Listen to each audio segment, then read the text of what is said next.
अन्नपूर्णा माता के व्रत की कथा। काशी निवासी धनंजय की पत्नी का नाम सुलक्षणा था। उसे अन्य सब सुख प्राप्त थे, केवल निर्धनता ही उसके दुख का कारण थी। यह दुख उसे हर समय यही सताता रहता था। एक दिन सुलक्षणा पति से बोली, स्वामी आप कुछ उपाय करो तो काम बने। इस प्रकार कब तक काम चलेगा? सुलक्षणा की बात धनंजय के मन में बैठ गई और वह उसी समय विश्वनाथ शंकर को प्रसन्न करने के लिए पूजा में बैठ गया और कहने लगे कि हे देवाधिदेव महादेव, मुझे पूजा पाठ कुछ नहीं आता, केवल आपके भरोसे बैठा हूँ। इतनी विनती करके 2 दिन तक भूखा प्यासा बैठा रहा। यह देखकर भगवान शंकर ने उसके कान में अन्नपूर्णा अन्नपूर्णा अन्नपूर्णा इस प्रकार 3 बार कहा। यह कौन, क्या यह कह गया? यही सोच में धनंजय पड़ा था कि मंदिर से आते ब्राह्मणों को देखकर पूछने लगा, पंडित जी अन्नपूर्णा कौन है? ब्राह्मणों ने कहा, तू अन्न छोड़ बैठा है ना, तो तुझे हर समय अन्न की ही बात सूझती है। जा घर जाकर अन्न ग्रहण करे। धनंजय घर गया और पत्नी से सारी बात कही। वह बोली, नाथ चिंता मत करिए, स्वयं शिव जी ने यह मंत्र दिया है, वे स्वयं ही इसका खुलासा करेंगे। आप फिर जाकर उनकी आराधना करिए। धनंजय फिर जैसे का तैसा पूजे में बैठ गया। रात्रि में शंकर जी ने आज्ञा दी कि तू पूर्व दिशा चला जा। वह अन्नपूर्णा का नाम जपता रहा और रास्ते में फल खाता, झरनों से पानी पीता। इस प्रकार कितने ही दिन वह चलता गया। वहाँ उसे चांदी सी चमकती वन की शोभा देखने में आई।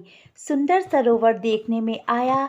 उसके किनारे कितनी ही अप्सराएं झुंड बनाए बैठी थीं।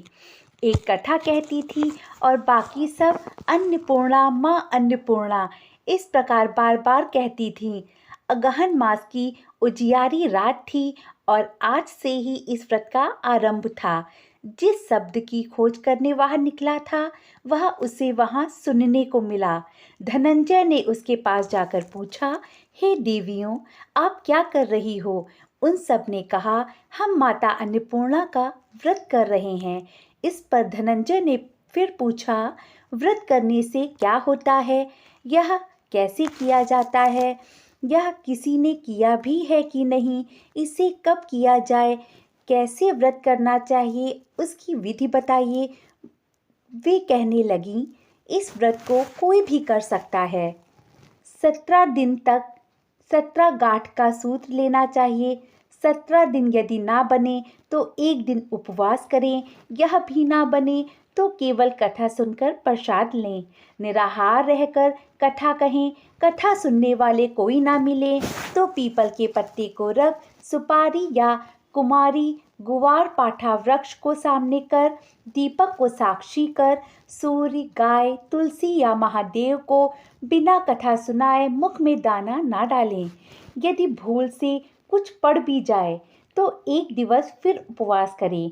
व्रत के दिन क्रोध ना करें, झूठ ना बोलें। धनंजय बोला, इस व्रत को करने से क्या होगा?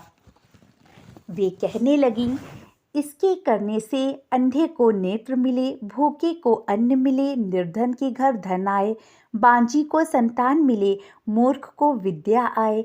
जो जिस कामना से व्रत करे, माँ उसकी इच्छा वैसे ही पूरी करती हैं। वह कहने लगी, बहनों, मेरे पास भी धन नहीं है, विद्या नहीं है, कुछ भी तो नहीं है। मैं तो दुखी ब्राह्मण हूँ। मुझे इस व्रत का सूत्र दोगी? हाँ भाई, तुम्हारा कल्याण हो, तुम्हें देंगी। लो, इस व्रत का सूत्र लो। धनंजय ने व्रत किया। व्रत पूरा हुआ तभी सरोवर में से 21 खंड की सुवर्ण सीढ़ी हीरा मोती जड़ी हुई प्रकट हुई। धनंजय धन्य अन्नपूर्णा जय अन्नपूर्णा कहता जाता था। इस प्रकार कितनी ही सीढ़ियां उतर गया तो क्या देखता है कि करोड़ों सूर्य के समान प्रकाशमान मां अन्नपूर्णा का मंदिर है। उसके सामने सुवर्ण सिंहासन पर माता अन्नपूर्णा विराजमान हैं। सामने भिक्षा हेतु शंकर भगवान खड़े हैं। देवांगना चंवर ढुलाती है। कितने ही हथियार बंधे पहरा देते हैं। धनंजय दौड़कर माँ जगदम्बा के चरणों में गिर गया। देवी उसके मन का दुख जान गई। धनंजय कहने लगा, माता आप तो अंतर्यामी हो, आपको अपनी दशा क्या बताऊं। माता बोली, तूने मेरा व्रत किया जो तेरा संस्कार सत्कार करेगा। माता ने धनंजय की जिह्वा पर बीज मंत्र लिख दिया। अब तो उसके रोम रोम में विद्या प्रकट हो गई। इतने में क्या देखता है कि वह काशी विश्वनाथ के मंदिर में खड़ा है। माँ का वरदान ले धनंजय घर आया। सुलक्षणा से सब बात कही। माता जी की कृपा से उसके घर में संपत्ति उमड़ने लगी। छोटा सा घर बहुत बड़ा गिना जाने लगा।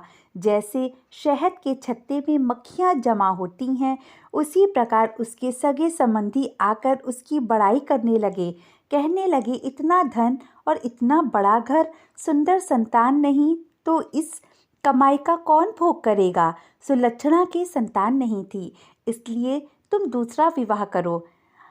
यह सुनते ही धनंजय को दूसरा विवाह भी करना पड़ा और सती सुलक्षणा को सौत का दुख उठाना पड़ा। इस प्रकार दिन बीतते गए। फिर अगहन मास आया। नए बंधन से बंधे पति को सुलक्षणा ने कहलवाया कि व्रत के प्रभाव से हम सुखी हुए हैं, इस कारण यह व्रत छोड़ना नहीं चाहिए। यह माता जी का ही प्रताप है जो हम इतने संपन्न और सुखी हैं। सुलक्षणा की बात सुन धनंजय उसके यहाँ आया और व्रत में बैठ गया। नई बहू को इस व्रत की खबर नहीं थी। वह धनंजय के आने की राह देखती रही। दिन बीतते गए। व्रत पूर्ण होने में दिन बाकी थे कि नई बहू को खबर पड़ी। उसे मन में तो ईर्ष्या की ज्वाला दहक रही थी। सुलक्षणा के घर आ गई और झगड़ा मचा दिया। वह धनंजय को अपने साथ ले गई। नए घर में धनंजय को थोड़ी देर के लिए निद्रा ने आ दबाया। इसी समय नई बहू ने उसका व्रत का सूत्र तोड़कर आग में फेंक दिया। अब तो माता पार्वती जी को जाग गया। घर में आग लग गई। सब कुछ जलकर खाक हो गया। सुलक्षणा जान गई और पति को फिर अपने घर ले आई। नई बहू रूठकर पिता के घर जा बैठी। संसार में 2 जीव थे, उनमें से एक ही रह गया। पति को परमेश्वर मानने वाली सुलक्षणा बोली, नाथ घबराना नहीं, माता जी की कला अलौकिक है।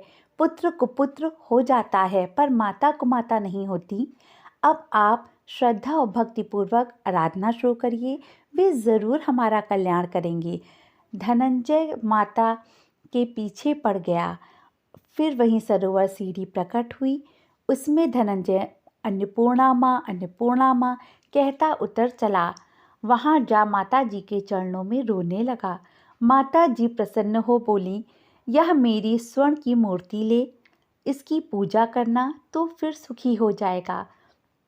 जा, तुझे मेरा आशीर्वाद है।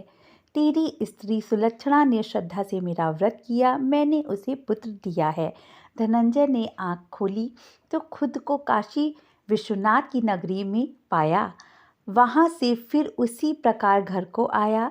इधर सुलक्षणा के दिन चढ़े और महीने पूरे होते ही पुत्र का जन्म हुआ। गांव में आश्चर्य की लहर दौड़ गई।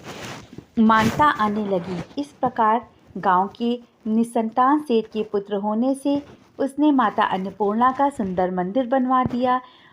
उसमें माता की धूमधाम से पधारी यज्ञ किया और धनंजय को मंदिर के आचार्य का पद भी दिया गया।